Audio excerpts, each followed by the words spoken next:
although they did start working with the Beals revolver in the year of 1856, it would not be the same as what you think of the Remington New Model Army today.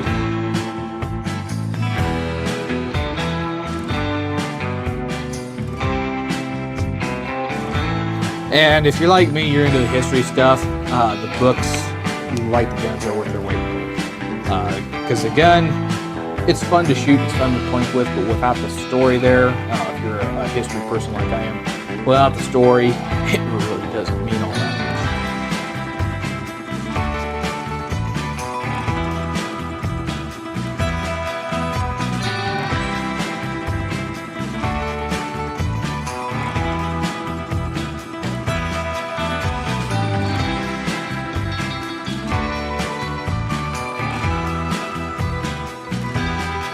The Ruger Security 9. Can I redraw?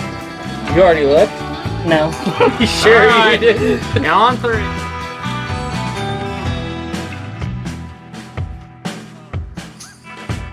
Another pro, at least a pro to me, is these guns are kind of a project. I like to look at them as I'm getting an advanced kit build in the mail whenever I get one. So it's a project that you can go down the road and you can either leave it as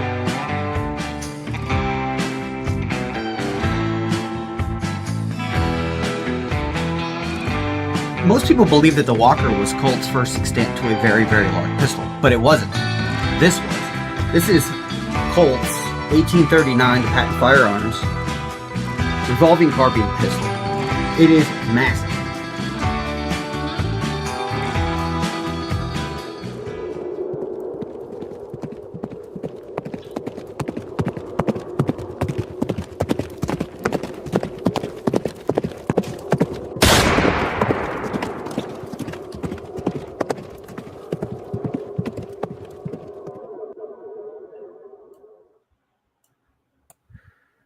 Don't anybody move. This is a bank robbery.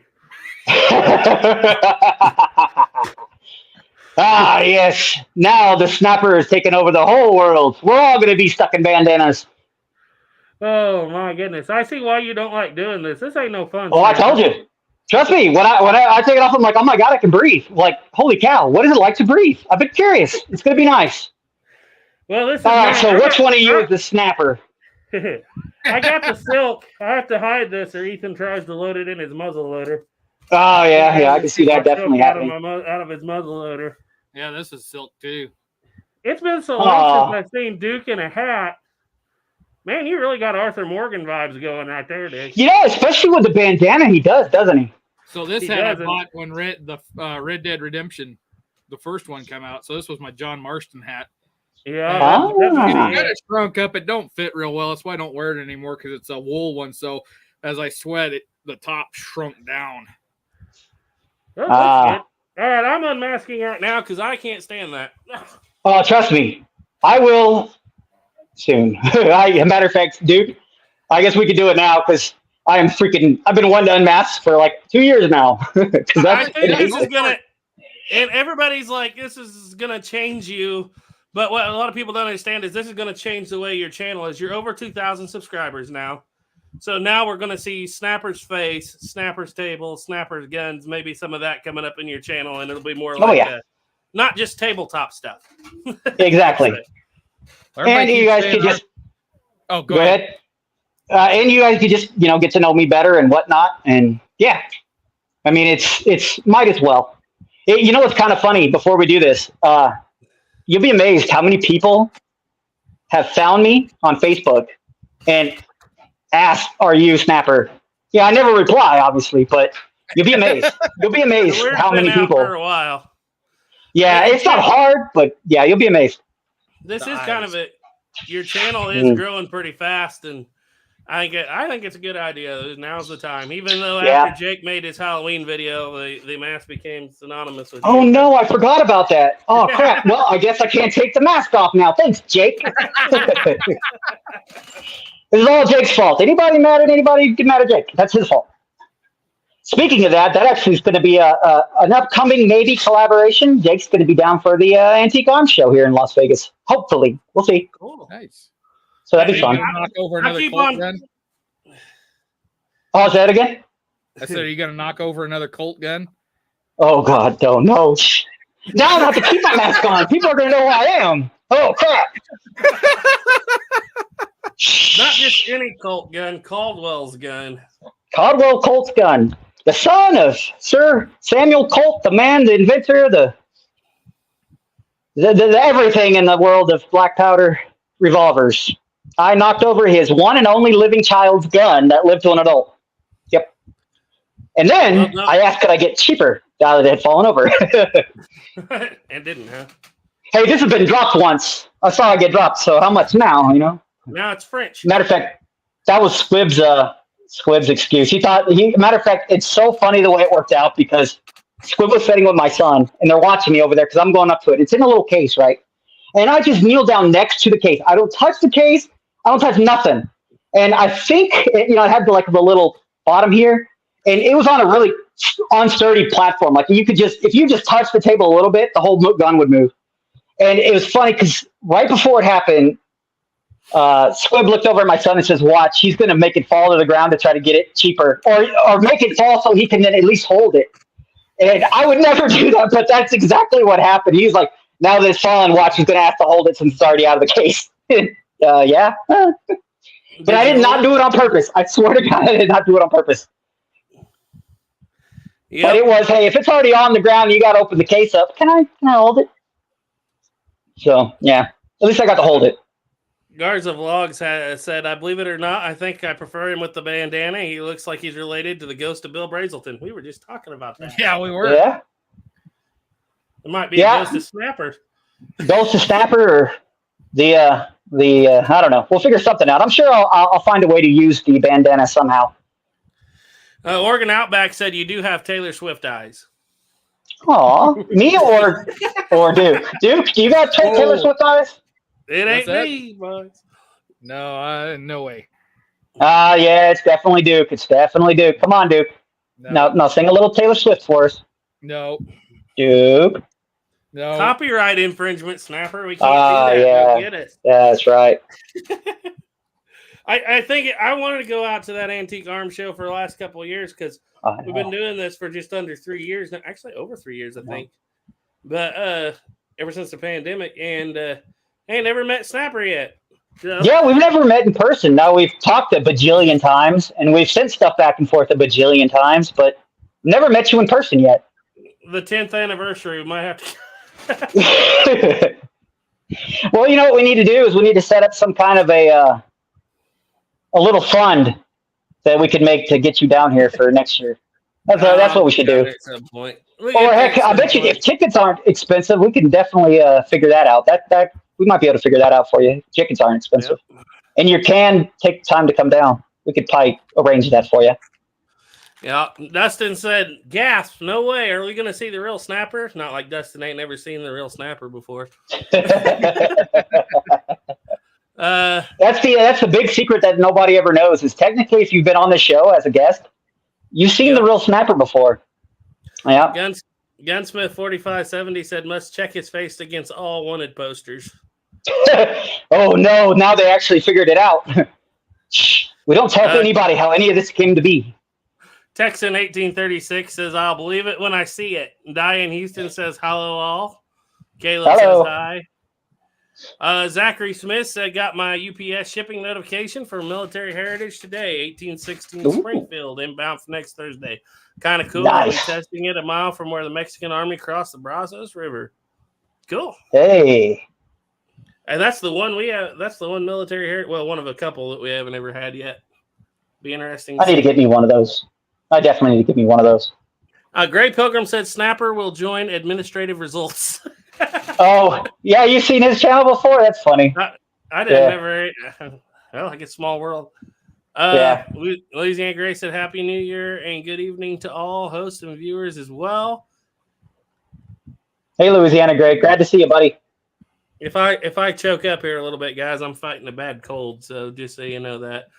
Well, it's okay, Garrett. It's okay. Actually, he's choked up because he's so terrified that I'm going to be taking this mask off. You know what happened last time? Do we find out Snapper is really the Lone Ranger? Yeah, he takes his mask off and one falls down over his eyes. And one falls down at the exact same time, yeah. Oh. I hope you make it. Task Force Tyler says hi. Gray Pilgrim said, only thing new here, I ordered a cylinder for my 1895 Nagant. Nagant rounds are rare today, and this was 32 ACP. Cool. Nice. You can also use 32 long, I believe, Gray. I got to remember. We've shot a couple of those. I think we still have a video up on it, unless it got took down for copyright or something. I don't remember. AR American said, good evening, folks. And Gray Pilgrim said, waiting for the unveiling. Lagging Leland said, maybe you got rid of the yee you'd get some Jordans on your feet. Snapper. That's that newfangled talk. Kids these days. Pilgrim said Snapper is actually Taylor Swift. No. Kodak Tackman says, howdy, fellas.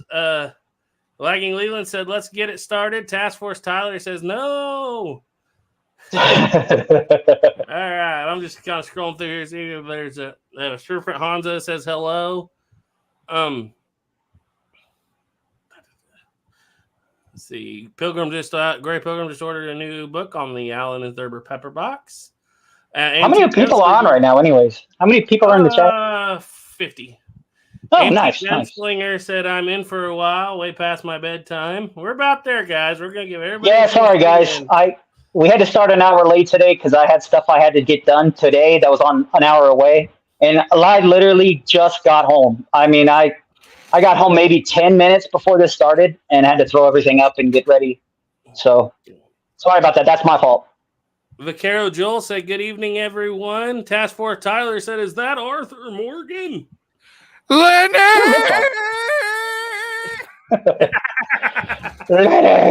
my boy. Let's see. Vaquero Joel said, happy new year to one and all. Also, Snapper, thank you for your help with my Cold 1877. Just ordered a spring set for it. Okay, who was that again? Vaquero Joel. Oh, nice. No worries, man. I wish I could help more. I mean, let's go full beard, Garrett. Yep. Milk Grain said, Duke, they do make a hat stretcher. And he also said that Benji from Mill Creek Range will be in Vegas for the World of Concrete, Snapper. Ooh, the World of Concrete. That actually sounds kind of fun. I like that kind of stuff. I'm weird. Yeah. Angelica Wood said hello. And Oregon Outback said the Taylor Swift eyes thing. And now we're about down to where we were. Gray Pilgrim said, Colt, wasn't he a roadshow shyster who passed himself off as a doctor? Yes, that was Samuel Colt. Hey, Duke. Only it was spelled C-O-L-T-E. Yep. Your audio, Duke, started failing. Uh-oh. It got really quiet. Yep. Well, how's that? It's a little better, yeah. How's that? That's good. All right, you're back. So when are we going to do this? I'm dying. I can barely breathe under here. Just give it. You've been under that thing for 3 years. You can I know. the rest of these comments. I haven't been able to breathe for 3 years. I'm excited. Okay, we'll get back to some of these questions here in a minute. But, just so you guys know, Dr. Shepard did release a video on the 1868 Sharps conversions. Just having fun, just pointed that out. Thanks for pointing that out. I haven't got a chance to watch it yet. Okay. That's a great channel. Whatever you want, Snapper. We're ready. Okay. Drum roll. See, what I really wanted to do before we do this is I was actually going to buy some of those like messed up teeth and a mullet wig, but I didn't get the time. I was trying to. I was really trying to make it happen, but I didn't get the time. So I guess now is a better time than any. I mean, right? Dun, dun, dun. Dun, dun, dun, dun, dun, dun, dun. Hey, look, I'm hideous. See, I told you. Funny, that looks just like the guy I talked to before every chat. Seems like it. He disappears and goes away, and then he comes back. So, any reactions to Snapper's true face? Everybody's dead. They're scanning the wanted posters right now. Diane Houston said you look very handsome, Snapper. No, thank you. My mom thought so too. AR American said, "Oh my, Snapper, put it back on." See, that's I can't unsee it. Yep. So, sorry, I told you. I warned you. The unmasking's done. Now what do we do for the next 45 minutes? Come on, Duke. Start singing Taylor Swift. No way. You got the baby face for it. Yeah, no. Well, I had to shave a couple days ago. I normally don't let it get too long. I always kind of keep it, but yeah, I had to shave, so I kind of look like a baby face. Benji says man. the more shots he takes, the better you look. Hey. Soylent Green said you look like NASCAR driver Josh Berry. Oh, really? Foster's in says hello, everybody. Great Madness 27 said Zachary, I heard bad things about veteran. Okay, talk about something else we'll talk about in a minute. Kodak Tackman said it's imprinted in my head. Get it out. Told you. Gunsmith 4570. My eyes. Yeah, your American said I'm the oldest and ugliest been on the show. No, you're not. I probably thought Snapper was way older than he is, be my guess. Yeah, I'm not that old. Texan 18. I just turned 13 the other day, so yeah. I thought I'm pretty big for being 13. Kingdom of Inland said, does an Old West gunslinger with an AK sound cool? Well, they got pretty close with the the late great Model 8. Lagging Leland said, my eyes. Gray Pilgrim said, AR, I am older. Yes, Gray, but you've never been on here. We're going to fix that someday. We've tried a couple times. Someday. We need to get him on here. Okay. So, Giant Purple People Eater 97. Yeah, it's been a while since. Sorry, I haven't been. I haven't heard that name in quite some time now. Last few bits of shrapnel lodged in my shoulder since 09 had been removed, but the recovery's been a pain. Hope you all have a good Christmas. I know that feeling, friend. All right. Well, I think we're past the shock. We can get into some of these here questions people are asking. Well, we didn't know because, I mean, some people might be dead.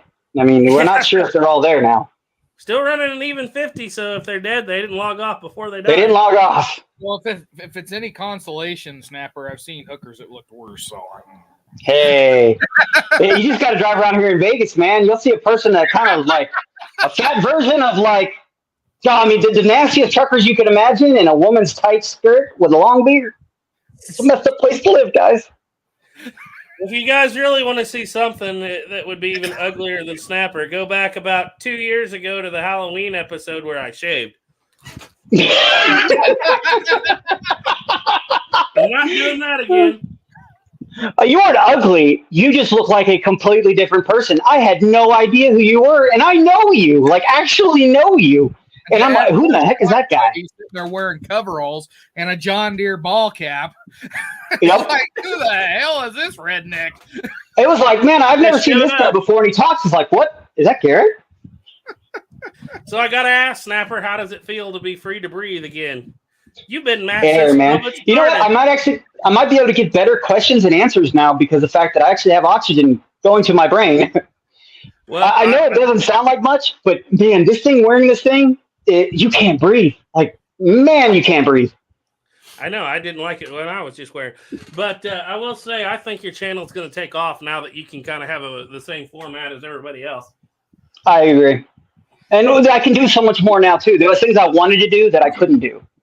And now I can, kind of. So we'll do something. It doesn't matter. And if it doesn't take off, then I kind of it already never kind of expected it to. You're over 2,000 subs, aren't you? Yeah. I mean, it's kind of weird because you think like that's still small, but at the grand scheme of things, I think it's like one out of every like 100,000 channels ever make it to 100 or 1,000 subscribers ever. So I'm unbelievably grateful to be where I am.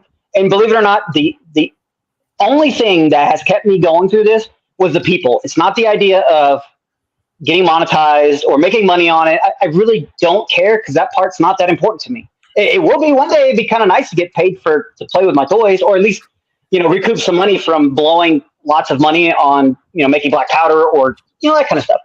But it's the people. It's really the people. It's people like you and Duke and many of the other people, this is one of the most things I've ever done in my life that I'm absolutely glad I did, just because of the people I've met. I've met some amazing, interesting people. In honesty, if I never ever get above where I am now, I'm 100% cool with it. Doesn't matter that much to me. If I go big, I do. I don't care. So realistically, it might actually be worse because then I'll actually have to put more effort. And who knows? Who knows, man? Who knows? Well, you got to blame Duke. He started all this. He did. This is all your fault, Duke. You have all of this is on you. The only other person I blame the most would probably be Plowboy. He's usually the person who gets people buying guns and doing stuff. That guy's probably made more gun sales in his lifetime than any other person I know. Not him just buying guns all the time, but just he's one of those people who buy a gun and you're like, oh, no, I want one. And you don't get that often, you know? Then he don't have it in the next video anymore because he traded it for a while. I'm telling you, dude, I'm 100% sure that in 100 years, when you go on some place like Rock Island Auction Company, they're going to have almost every single gun ever made is going to at one time at least had belonged to Plowboy's Ghost. We've been from the excellent Plowboy's Ghost channel collection. Yep. All right, let's get over here. We had a few questions. And sorry, guys, if I missed any. Some people were asking about the difference between Veteran Arms and Loyalist Arms. Never bought anything from Loyalist Arms. But I do know that I believe it's Hoffman Reproductions buys from Loyalist Arms, and he has good success with them. Pretty much everything we buy is through Military Heritage because Ethan kind of knows Robert there a little bit, and they get along pretty well. And let's see. There was a couple questions here. Somebody wanted to know, and if I don't see it.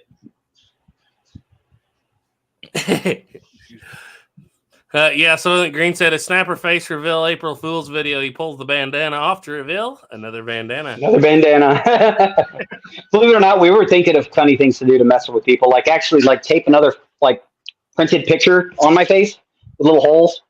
Pull the bandana down. Okay, so somebody asked, Desert Rat 45 said, what primers do you use for loading your 45 Colt ammo?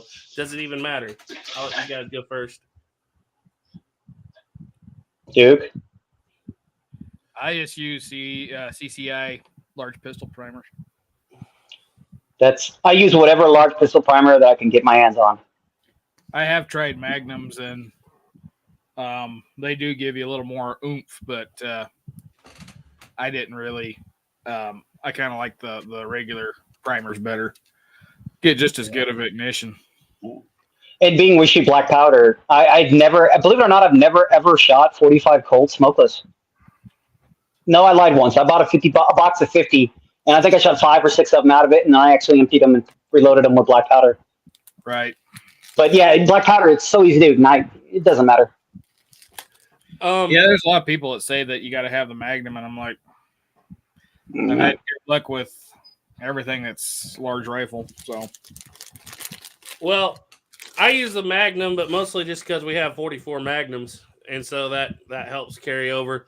And the Magnum is good. The Magnum primers are a little harder, and so they're good, especially if you're doing the Black Hawk 45, super, super, super hot stuff. You don't want to blow back through there.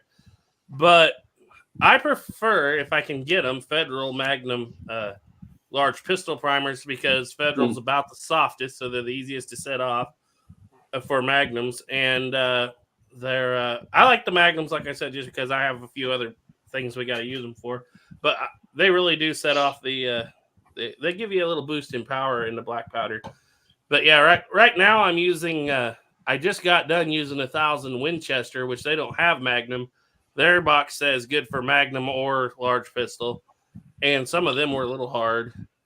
And actually, the next box I'm going to use is Remington. Actually, I think they're Remington 2.5s because that was what I found cheap.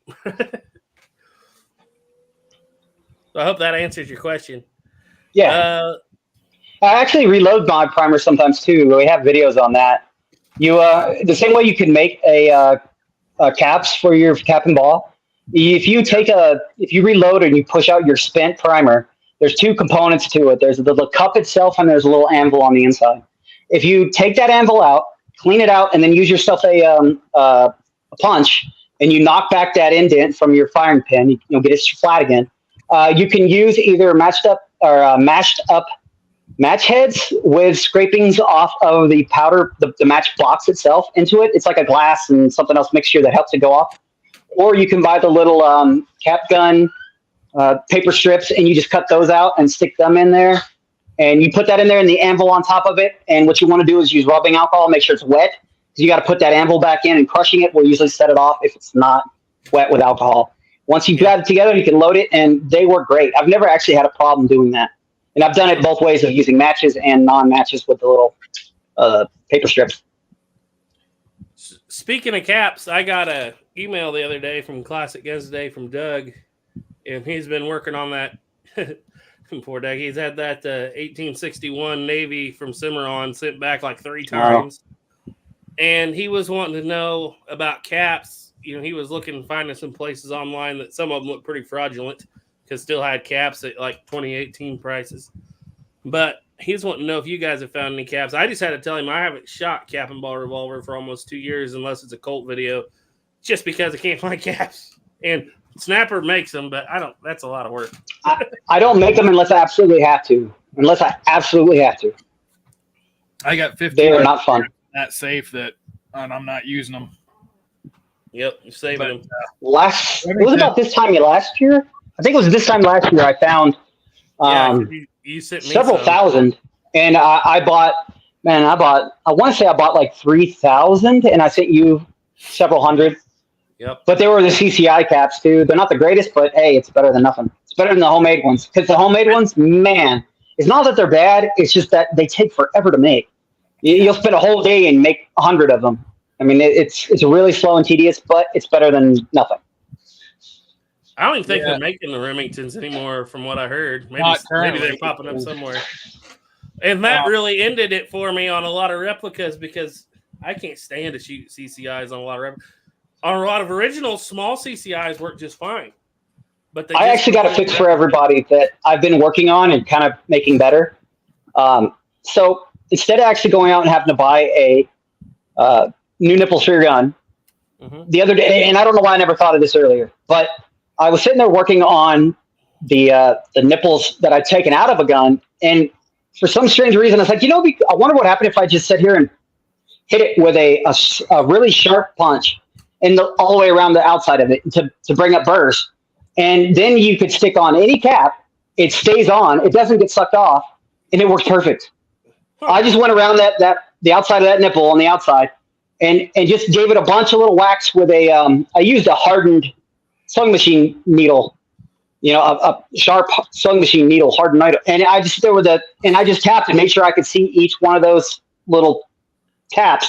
And it upsets the metal, so there's bursts of metal sticking up. So when you stick on any cap, I tried every one I have on like 3 or 4 different brands of caps, and a little bit here and there, and every single one stayed tight. I didn't have to crush it from the side. They actually went on nice and tight, and they didn't give me any problems. They didn't blow off. There were no cap sucking. Even if I didn't work on the heads, it was perfect, like absolutely perfect. It's a great thing to do because it worked unbelievably well, and the caps won't come off, and you don't have to pinch them anymore. I'll make a video on it. Okay. Lone Dragoon said, real quick on that too. When you do that, you can't even tell it's done. You're making such small little dents in it that you don't really see it unless you're really close to looking at it. It seems to be the way to go. Okay. Very good. But they were asking Duke. They were asking if you're on the holsters again yet. Not currently. I'm kind of shut down from leatherwork. But yeah, send me another email because I don't even remember which ones you had. Send me another email here tonight, and I'll see what I can do. I've got the leather. I just not really set up to do much right now. Yep. Busy man. Pilgrim said, by the way, my sub count is 1114, and that's all you guys' fault. I don't think that's all our fault. No, you make good videos. Nobody on YouTube has a voice like Gray Pilgrim. No. Some of the best rants I hear on YouTube, I would have to say, come from Gray. Yeah, that's what he was saying the other day. We were talking about accents, and I was like, you do have a voice for radio, right? And he was telling me, he does. He said he'd done a little bit of that, and I said I could kind of tell that. Lagging Leland said, Snapper, you look great. You look like a Red Dead Redemption background characters, and that's a win in my book. I was waiting for little Task Force Tyler to say something because I was like, you look just like me. So, yeah. He probably does. He hadn't said nothing. He looks like a miniature version of me. Poor kid. Garrett, we know Ethan is a flintlock guy in your family, but what is your favorite flintlock you have fired thus far? That's a tough one. Like, it's kind of unfair, but I have to say the Southern Mountain Rifle, the Kibler. But it's like of the India guns, I'm always going to be partial to my Northwest Trade gun, even though it's got too much wood. It's pretty bulky, but I've always liked it. I've learned how to shoot on it. And it's one of those that I took apart and I rebuilt it from the ground up, and once you've done that, it's kind of your gun. So yeah, I'd have to say rifles, as far as flintlocks go, definitely Kibler Southern Mountain Rifle. I take that back. It might change because Caleb has a custom 1803 Harper's Ferry that was built by Turkey Creek 1823, the channel. And we are going to break that out into a video very, very soon. But I haven't shot it yet, but just from the handling of it, that custom rifle is sweet. But yeah, that might change. But at the moment, it's my 36 caliber Kibler Southern Mountain Rifle. I always have to tell people, you should work on your guns. You'll be amazed how much of a connection you can get by just building a gun or even buying a gun, taking it apart, and just customizing it to the way you want it to be. There's no reason it should have to stay that way. Yep. You never can mess up anything until you give up. Once you give up, then it's permanently messed up. And that goes with anything. You want to drill a hole into a Ferrari? You can drill a hole into a Ferrari, and you can fix it as long as you don't give up. It's not messed up until you give up, and then you have to pay somebody else to fix it. Just don't give up. You'll be amazed what you can pull off. Duke has a thought on his head. I can see it bouncing around. I know a guy. He's like, I know a guy. I know a guy that could, well, he can screw up his television and, yeah. I just noticed there's been times I've messed up horribly, like, oh my God. But as long as I never gave up, I found a way to make it right or fix it. Yeah. It's not done until it's fully broken and you give up, because then nobody's working on it. Anything could be made, anything could be remade, anything could be fixed, no matter what it is. You'll be amazed. But there are some people out there. Just don't give up on it, and you'll be able to figure it out. I promise. That's honestly why I enjoy, like, Ethan and Caleb. They're all about Brown Besses, Charleville's, the military flintlocks and stuff. I always liked, like, Ethan's Fusey that he blew up the other day. Everybody on that forum was complaining, oh, you blew it up. You could have fixed it. What they didn't know was it's already had plans, and it's already well on its way to being a canoe gun. Or a blanket gun. It was going to be that before we even got there. That's mine now because I traded him my blunderbuss for it. But I like the Fuseys. I like the trade guns. I like all those because they got more personality. You can historically, drive a tack into it or brown it or black it or pop. No matter what you do, it's going to be historically accurate, technically. Yeah. As long as you don't put Taylor Swift over there and like somebody. I'm looking at you, Duke. Whereas with the military ones, it's like just polish it, and that's how it would have been. And I've always kind of been a little different. You know what he should have done? He should have put a 1,000 grains of Trail Boss down there with 3 balls in front of it. See what happened. Whew. They was already eating us up in the forum for using 4F. I mean, they were like, why would you use 4F? Because that's about as hot as we want to go. You know what? I still think it's so funny. Like, I love that forum when you're reading out. People were, this is the worst gun in the world. It's going to blow up on you. And then the second you blow one up, you're like, oh my God, why would you do that? It's like, it's neither one or the other. Nobody wants to say, oh yeah, we screwed up. It's actually a better gun than we were, saying. It was either it's the worst gun in the world or how did you blow up such a poor, precious little thing? It's like, come on, guys, you can't have both. Yep. Those guns are pretty good. I see no reason to distrust those guns at all. At all. They're made out of truck axles, for crying out loud. Yeah. And if anybody knows anything about metal, the way metal works, like movement, like what an axle would have, would actually take away any of the pressures built up over time. I mean, it's the perfect thing to use. As a matter of fact, when we were building race car engines, we would actually buy used blocks that had at least 100,000 miles when we were doing the LS stuff, and we would even leave it outside for an extra year, and then we would machine the block, and it takes any of the stresses that are in there at all out. And every really high-end race car you see, that's 99% of the time we buy used blocks. Now we might put new cylinder sleeves in and all that kind of stuff, but the overall block itself, we want to make sure that it's had time to get its stresses out. And something like a truck axle, I can't think of anything better to use as a gun barrel. Like, truly, that is probably the perfect material for a gun barrel. I don't know if I've told Duke this yet, but I've told it to Snapper. Duke, the new reason why the India-made guns are dangerous is because the steel is so good. There's not enough room for the molecules to vibrate. Therefore, causing them to be more brittle and more explosive. So somebody's reaching all the way up their ass. I'm sorry, Mama. No. I didn't see that. I'll go back and edit it out. Oh, that's one of those so far up in there, Duke, that he can't breathe. It's He's like so far up in there he can't breathe anymore. 1,000 grains of 4F to hunt birds. There's an Al Swearingen quote that applies to the statement. I'll leave out the bad part of it, but it comes down to he doesn't know if he's breathing or taking it in through freaking gills. Matt, I tell you, man, some of the stuff we've heard is just hilarious. Now, you come up with all these crazy things instead of just saying, you know what, maybe I was wrong. But no, let's just say the dumbest, say anything you can just to keep yourself from looking bad. Now, if I was to say something about it was spring steel that wasn't tempered right, which causes it to be extremely brittle, then you 100% somewhere, yeah. But honestly, I don't think black powder's got enough force, at least not with a regular musket charge load. Nope. And obviously, I don't think so either. 3 balls and 1,000 grains of powder to blow the end, and then what? It blew 2 inches of the end, Garrett. Yep, it had a little bulge in there. I went in with a hacksaw. I cut that dude right off at the front of the bands, of the wedding bands. I got this. Now we got this beautiful little blanket gun. I'm gluing the wood back together. Gonna wrap it with rawhide, make it look authentic. Might send Duke the butt plate so he can make a hide scraper. Maybe send him the barrel. He can make a flute. No. Ooh. Send me the barrel. I can send, barrel. Yeah, I can send you the front end of that barrel. What would you do with it?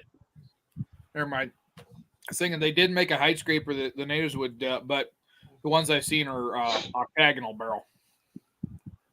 Well, I know they made something with those butt plates because they always take the butt plates off those native guns. So they use those hide scrapers too. Yeah. Yeah. Let's see. Oh, here you go for Duke. Brandon Birch asks, have you fellas ever read Patterson Colt Pistol Variations 1979 first edition? Philip R. Phillips. I said that for Duke because I know he's got it right behind him. Looking to possibly purchase it, and it's a little spendy. Yes, it is. I think Gray Pilgrim ordered it too after Duke brought it out the other day. It's a book I need to get myself. Gunsmith 4570. I'm finally pulling the trigger on buying the Kopech book. The Single Action Army. Oh yeah, I've been wanting that for a long time. It's not let me know if it's any good.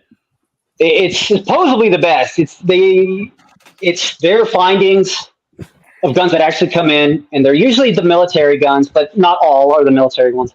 And it lists serial numbers, where found, who went where, what. It's supposed to be the most in-depth study to the Single Action Army than anything. So is that a first edition, Duke? I don't know, but it's written by Phillips and Garrett's favorite author. Oh, is it? Wilson? Yep. I didn't know. Oh, no. Oh, no. This one's 1979.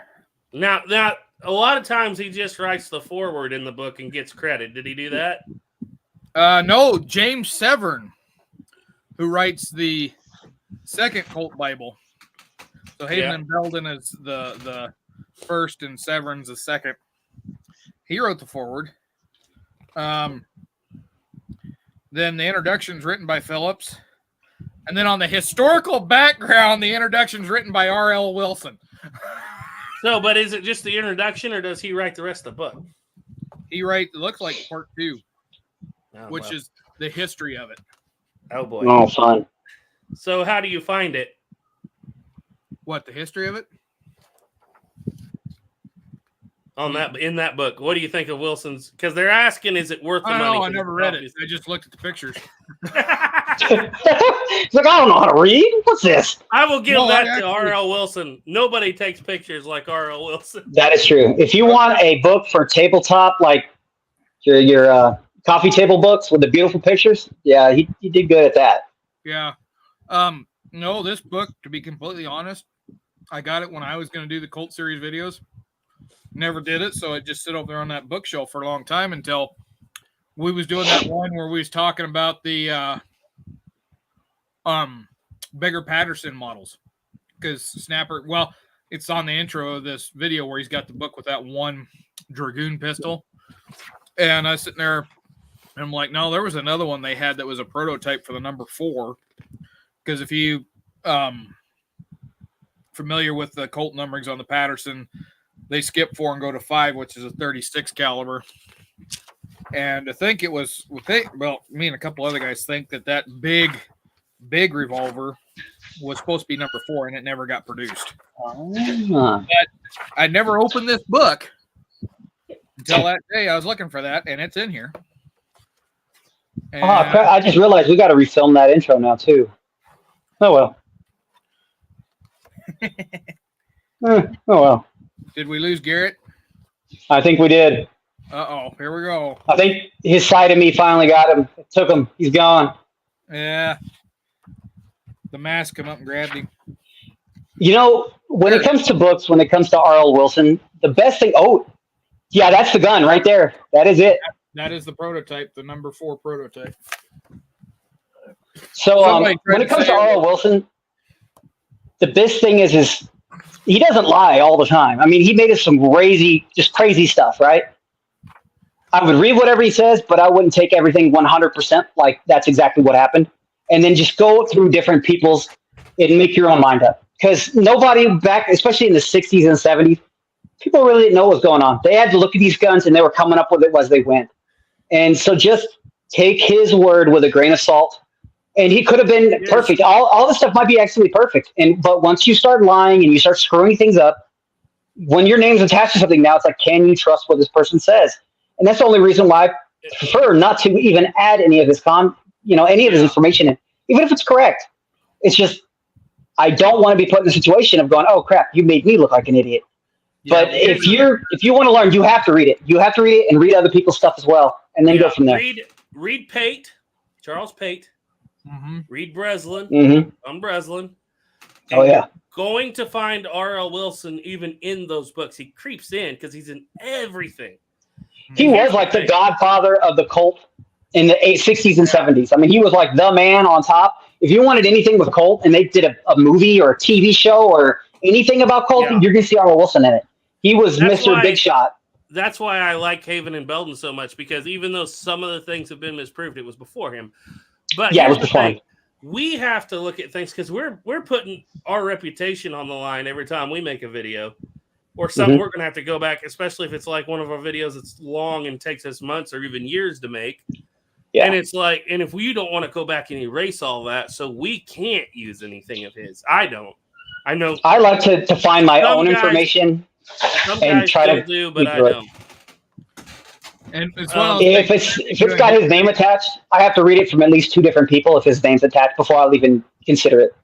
Well, it's anything when you read history. Try to get as many sources that you say can. the same thing as you can, because you hear it once, it's rumor. You hear it twice, it's fact. 3 times is gospel. Yep. But if anybody's curious, they did cartridge convert Pattersons. Ooh, now that would be a cool toy. Is that a 28? No, that's a belt model. It's a number 5. Oh, really? 36. But that would be fun. That would be fun. Yeah, it says it's in a private collection, so Lord knows where it's at today. Yeah. Well, probably R.L. Wilson took it and sold it to some private collectors. Okay, so Zachary Smith said, what recommendations do you all have for nice powder horn in the U.S. that is affordable, best bang for the buck? Ooh. Well, Make your own.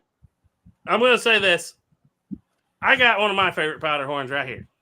It was made by a very, very good dude who even started to beadwork the strap. But he ain't making powder horns at the moment. And he's sitting right next to me. I didn't remember leaving the strap there. Yeah. I actually paid for the strap because you didn't want me to leave it. And then you was like, I'll just take it for a little extra. But I will say this. You get what you pay for in horns. Etsy, you can get some good stuff. You can make your own. I don't make my own. I've got a couple of them. There's Horner Guilds. Like Caleb buys his horn from Horner's Guild, an online site.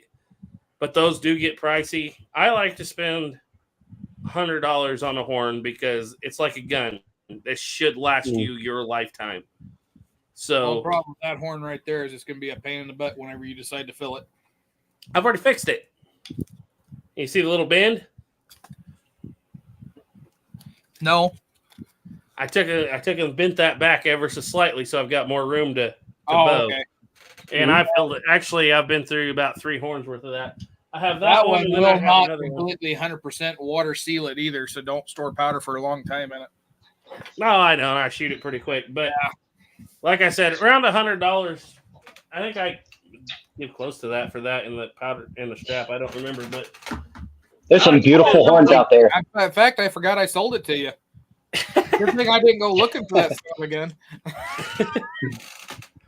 And it's one of those things you need to put, if you're going to spend money, get a good one, spend a little money, spend $80, $100 maybe, because it's like the gun should last you the rest of your life.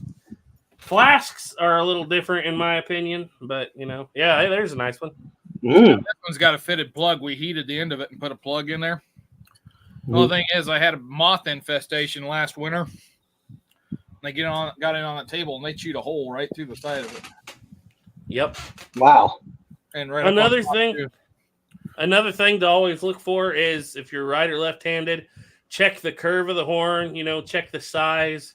Yeah. You don't want that thing sticking out while you're trying to go through the brush or something. You want it to curve to your body. I like a smaller horn because I shoot a 36, so I don't need a giant horn. Nice thing about these buffalo horns when I was making them on that curve thing, they're nice and straight. So when you make them, if you want it to be tighter to your body, you just move where you put the staple on either side of the center line. So if you want it right-handed, you put the staple to the right hand of the center line, and that'll can it into your body. If you want it left-handed, you just turn it that way. Otherwise, these things are wonderful to work on. Yeah. Question for you, Duke. If you steam those, because I know that I've seen people make cups out of horn. If you steam it, could you bend the horn in any way you would want? Have you ever tried that? The problem is when you steam it, like put it in boiling water, it doesn't get hot enough to take the memory out of it. So it'll get okay. Now, they steam them to make flat horns. Have you ever tried to make a flat horn? No. I would love a flat horn. I have one over there that's half steamed and never has quite gone down right. But so the way I got this one to work is I put this in cooking oil because you have to get it up to 325 degrees to break the memory. And this came from professional horners that do this stuff for a living. And they're selling powder horns. They're like $200-$300 a piece.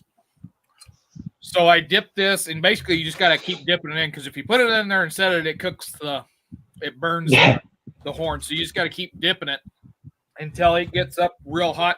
And once you start to see it bubble and look like it's burnt on the top, that's when you're at enough temperature, and then you slide your plug in there and let it set. Well, that's exactly what I did on this one. So this is a fitted plug. It looks good. It looks real good. Where it bulged it on the end here from that plug going in. Oh, yeah. It looks good, though. That's a really pretty horn. Don't worry. I have more. Oh,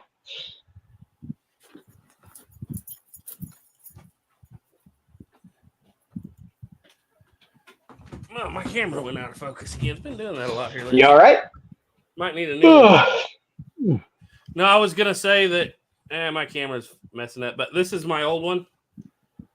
It has a 80 grain drop measure on it. It's not a very good thing to use though, so I have a 40 grain measure here with it. But this one Nice. was made by a guy up at Fort Larned, a reenactor. I don't know if he used this for reenacting, but it is a screw top. And I only have one. That's cool. It's super easy to fill, and I love it. But when he made it, this interior, and this is something you need to watch for on powder horns, he not only pinned the interior, he glued it. And that's kind of a no-no, I think, because if you get a spark in this thing, you want that back popping off with the least amount of pressure you can possibly get. Like here with Duke. Gotcha. Here, You don't want it to turn into a. You want a grenade. You want that one right. to pop off. That is pinned and epoxied. Oh, yours is Oh, too? that one's a grenade. Yeah, this one's a grenade too, then, evidently. The pins are decorative.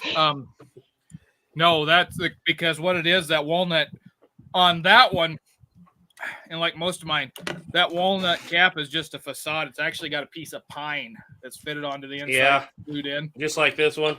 Yeah. But this That one's kind of makes me actually wonder if you ever made a horn just for the purposes of grenading it to see what it would do. glue it. Because I wonder how much pressure a horn could actually really take. It might not take a whole bunch before it would create an opening. They usually go off like a fountain. That's what I would expect. Right. But you don't want to risk it. Not on your I think it'd be a neat experiment to make one all glued up and then just, put a fuse on it to see what would happen if it did go off. Yeah. I tell you what, Garrett. If Ethan wants to blow this one up, I've got it listed for $30, but the bugs got in and ate it on the side. Yeah. You can epoxy those holes because people still do it on originals. Yeah, I was gonna say put some epoxy, but if you guys want to blow one up, That'd be a cool video. I'm not going to I lie. don't want to burn up a whole nother pound of powder that I have to make. oh, this one only takes about half a pound. But what I was gonna say is, now that Duke's selling that one for $30, this is gonna sound bad, but I was about to say $30 is where I stay away from horns if I want to get one that's gonna last a long time. That's kind of the base. Blow up. It's where it starts. They usually are made in India. They're made out of that black and white horn. They have the little swivel. And what I hate about them is they tend to break or pop apart or drop your rope when you're least. It will drop your strap when you're least expecting it. And a few times that you've dropped one of those thin horns like that and broke it and lost a pound of powder in the dirt, it's well worth just to spend an extra $30 and go up to a $60 horn or maybe even $80 or $100. This is the same horn that they used to make those cheap ones out of. I found blanks. Oh, yeah. Yeah. Huh. So, well, don't listen to me. I'm just going to say don't buy a $30 horn if you want to use it for the rest of your life. The only reason this is $30 is because of the size, and I paid $5 for the blank. Yeah. This one, however, Woo. He got both. He got the entire cow.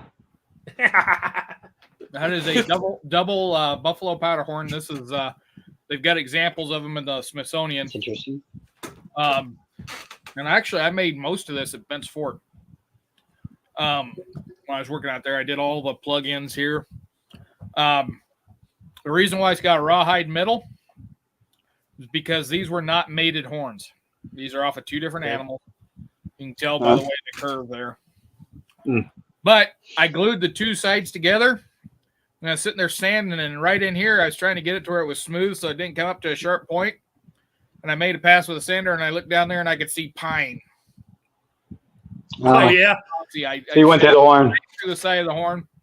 So I said, to hell with it. I took this piece of rawhide, wrapped it around there, glued it, tacked it. And I think it's still waterproof.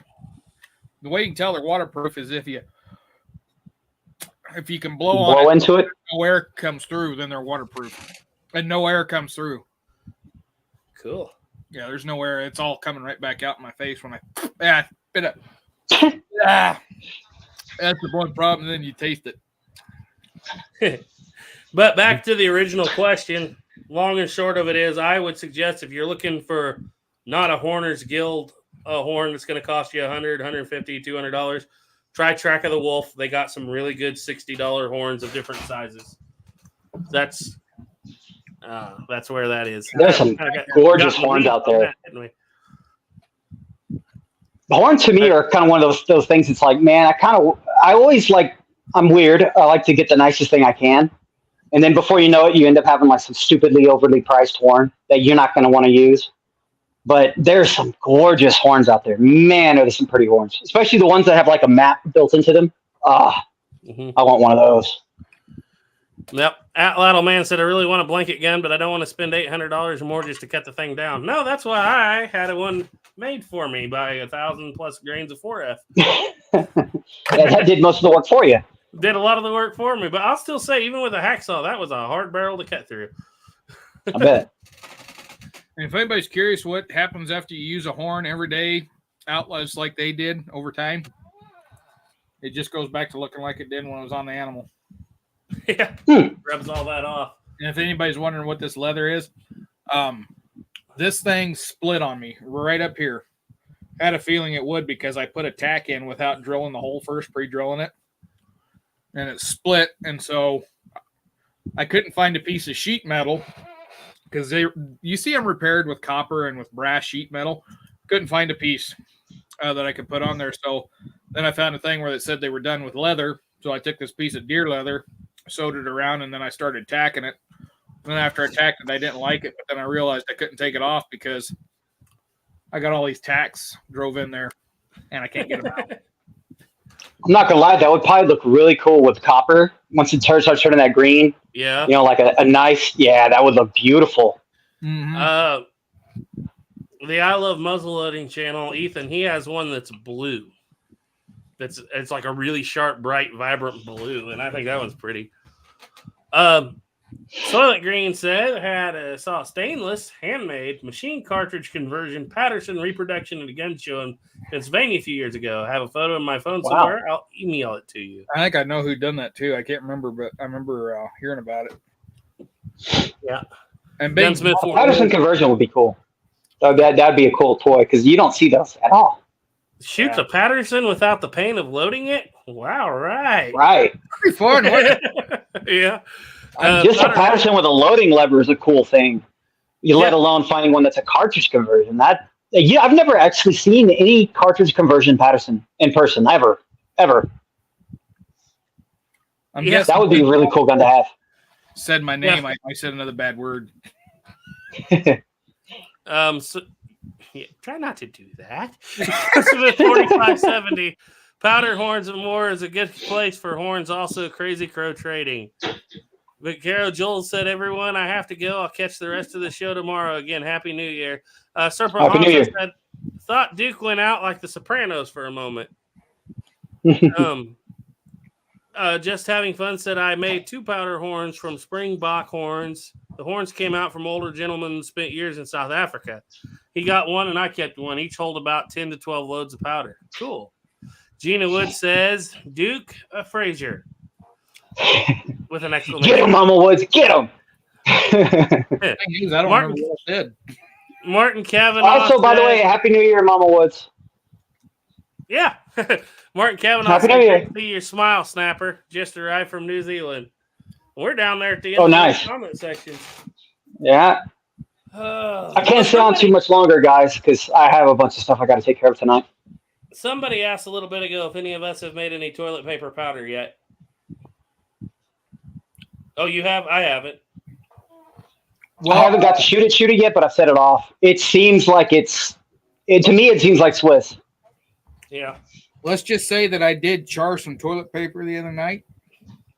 Just not the way you're supposed to. Of making gunpowder, though.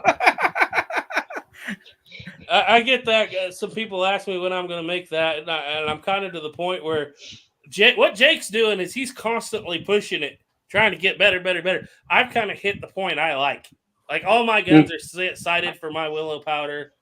You know, it's a little faster in GoX, a little slower in Swiss. Perfect for me. I think I'm kind of just where I'm at, especially considering I have about 30 pounds of willow charcoal that I haven't even used up yet. So, I want somebody me personally, of that balsa and try it. Somewhat. Cottonwood charcoal. Yeah, Yeah. that's a Confederate thing. They used it. Yeah, I'm kind of curious to see how it happens.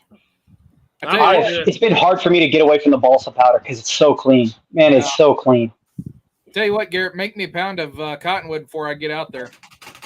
All right, I'll see what we can do. Yeah, you guys got that stuff growing naturally around you, don't you? The cottonwood, Garrett? I got so much cottonwood. It's like every 3 weeks I got to go along the fence and cut an 8-foot cottonwood that's 8 foot across off the fence that fell on it. That's like, yeah, I got more cottonwood than I know what to do with. Yeah, I got a lot of. The good thing about the toilet paper. The good thing about the toilet paper, though, is like for most people, that's easier and cheaper than it's easier and cheaper than what any wood. Like where I live, if you're going to buy wood, it's expensive because there's no wood. And you're not going to find anything decent, And so toilet paper is cheap, easy to get, and easily accessible. And it makes, consistent powder. So I'm just wondering. I get it. He found out that Quilted Northern didn't do too well, but Cottonelle did. Yeah. And I'm just wondering how consistent the Cottonelle is going to be across the board. I don't know. That's a good question, though. But, I mean, if you stick with one brand that works and it is consistent, that's going to be some good stuff. What is the chances, too? How is it that all these years, these, countries come up with the best powder they possibly could, and this whole time, toilet paper. Toilet paper makes the best gunpowder ever. What? See, that was the real reason why toilet paper got so scarce. Scarce? Everybody knew it makes good black powder. That's why it went away. Yeah. Yep. That's just hilarious to me. Ends up being toilet paper. So I'm just curious, what was he getting for velocity with like GoX and regular available powder brands?